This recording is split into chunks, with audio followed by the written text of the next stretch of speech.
How did a company that exploited its laborers to death while making Nazi military vehicles by the thousands go on to become one of the largest auto manufacturers in the world?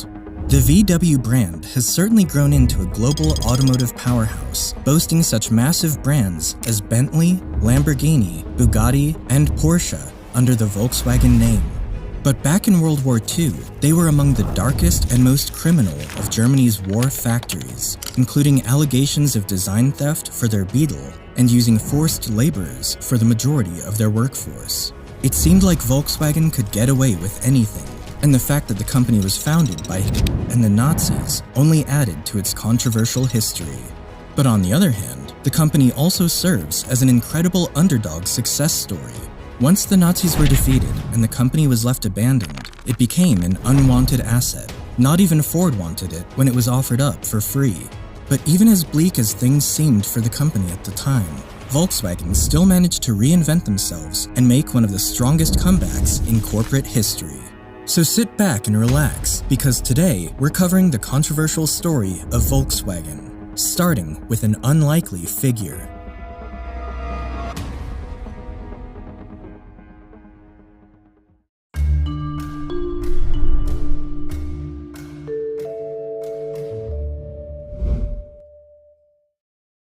The story of Volkswagen began in 1933 when a man named Adolf rose to the position of Chancellor in Germany. At the time, Germany was in a state of chaos, following their defeat in World War I and the subsequent Great Depression that swept across Europe. The German economy was in ruins. The country was facing high inflation and countless business closures, leaving millions of Germans unemployed and without an economic safety net. And of the 86 German car manufacturers that existed during the 1920s, only 12 survived. To confront this crisis, Hitler devised a new strategy to revive Germany's dying economy. And one of the key components of this new plan was to manufacture automobiles.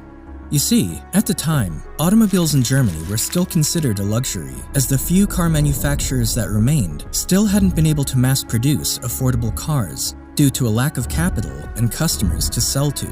Most Germans got around on public transport, bicycles, and motorbikes, as only 1 in every 50 Germans actually owned a car.